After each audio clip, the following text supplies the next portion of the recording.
Thank you, Hayden. Thank all of you for sticking around. All right.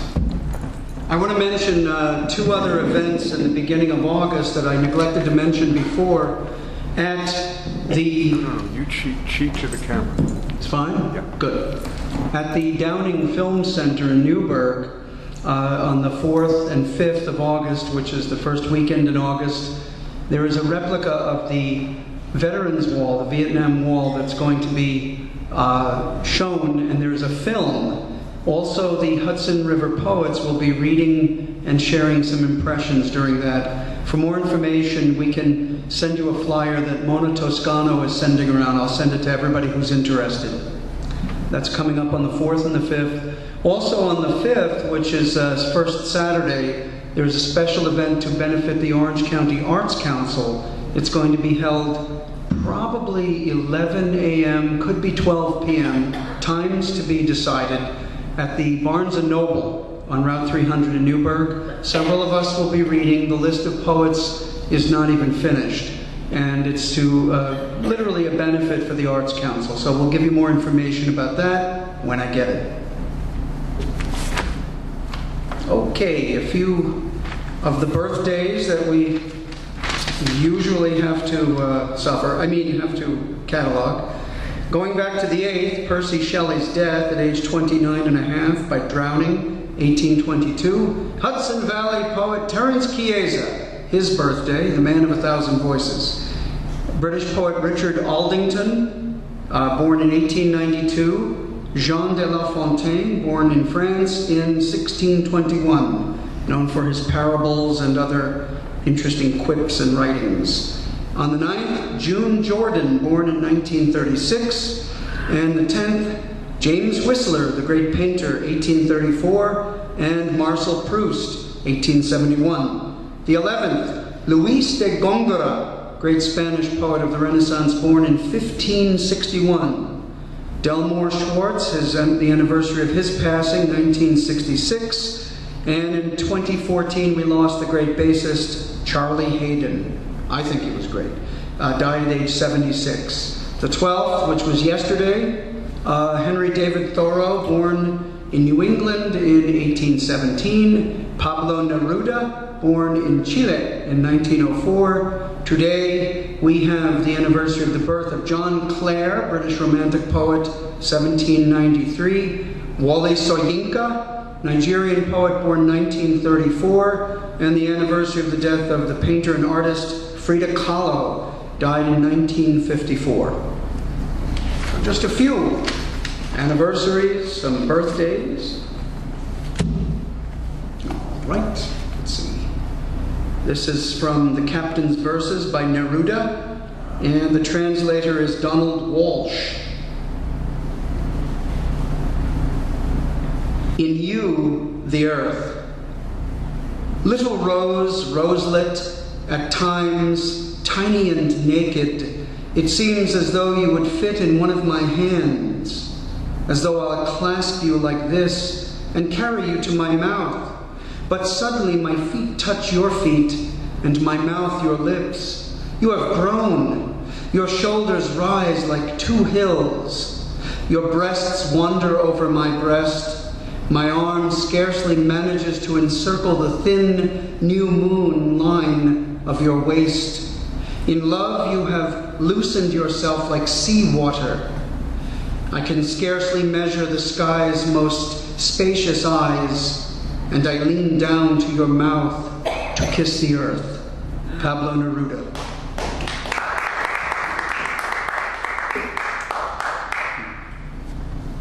Here's one by John Clare. And in the 1820s, the late 20s, I think, somewhere around that time, he met, well, it had to be the early 20s, John Keats, who helped him obtain publication. And briefly, John Clare became well known as a wandering poet. He would trade his poetry for a meal and a place to sleep, and often he would sleep in barns and literally in little hostels and places like that, abandoned buildings. All right. He was called the peasant poet. Sudden shower. We can only hope, right? Black grows the southern sky, betokening rain, and humming hive bees homeward hurry by. They feel the change, so let us shun the grain and take the broad road while our feet are dry. Aye, there, some drops fell moistening on my face and pattering on my hat. 'Tis coming nigh. Let's look about and find a sheltering place. The little things around us fear the sky and hasten through the grass to shun the shower. Here stoops the ash tree. Hark! The wind gets high, but never mind. This ivy for an hour, rain as it may, will keep us dryly here.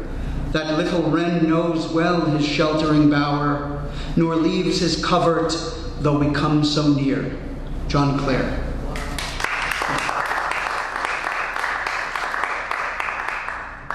Often known for his beautiful rural verses.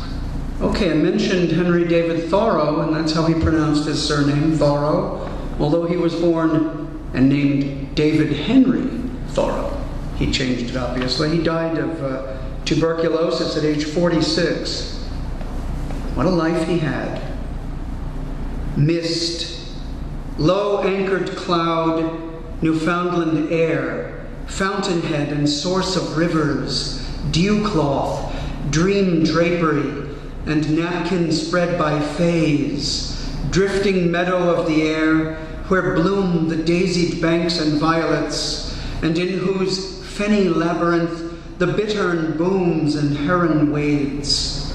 Spirit of lakes and seas and rivers, bear only perfume and the scent of healing herbs to just men's fields. Henry David Thoreau. It's very interesting because the more of his work you read, you find out that he wrote a lot of poetry. All right.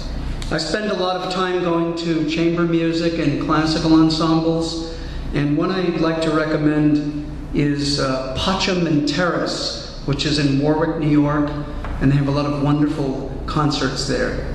And this is based on that. At Pacham and Terrace. The Warianda Creek spoke verses to July's dog days as the chamber organ tuned and patrons waited to enter the remains of the old watermill. A woman wandered the sculptures. Her red blouse bespoke summer flower gardens, and her smile reversed time. She had not heard Theorbo nor Viola da Gamba, but past lives are often forgotten in the new world beneath the sun. Ancient river beckoned, and we surveyed the grand cave of the mill, where Italy met England over 400 years ago. The trees whispered tales of eldritch people, ghosts watching in approval. The woman sat in awe of holy music, noble, untroubled, and at peace.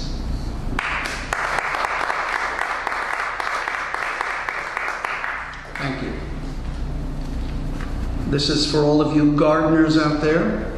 In the court of Black-Eyed Susan, she is not common in her quiet survival of heaven's fierce orb. No medicine like coneflowers and Teasel's tincture, not soft clover whose sweetness calls parched deer over the cracked pastures of August. Susan's sisters sway with orange daylilies, converse with Queen Anne's lace, and meditate with morning glory. She fears the domestic violence of drought, but knows raw fog and butterflies to be her prized possessions, to cool her yellow crown. A perennial witness to farm ghosts and bat culture. At dusk, she does not rest, nor do her siblings close their eyes, but eagerly await dawn and the sheen of summer's jewels.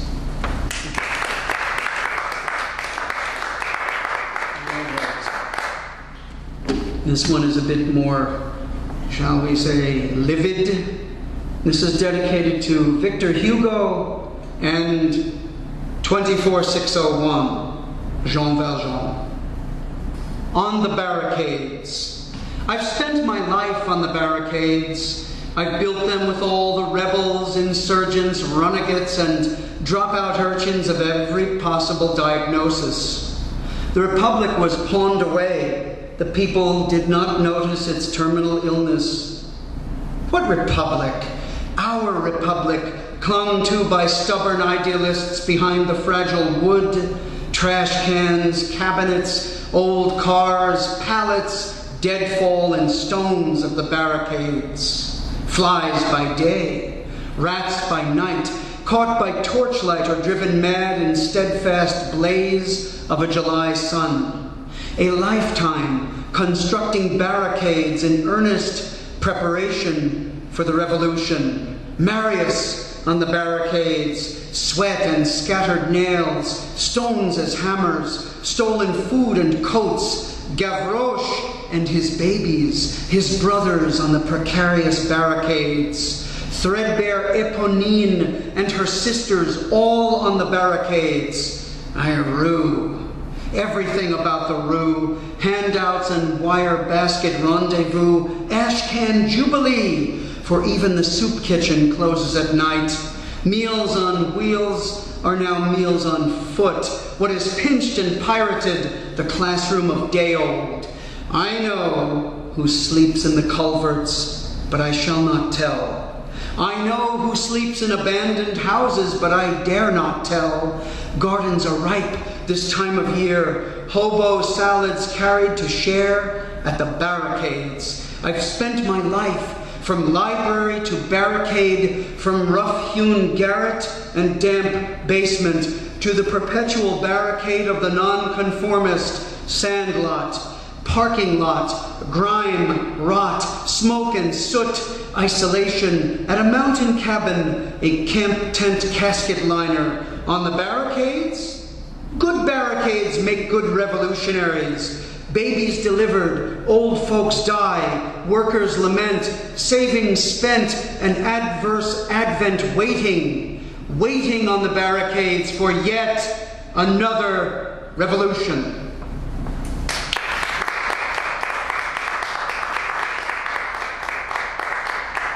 Thank you. Victor Hugo, thank you. All right, one more if it's okay. Unfortunately, this is another one based on a true story.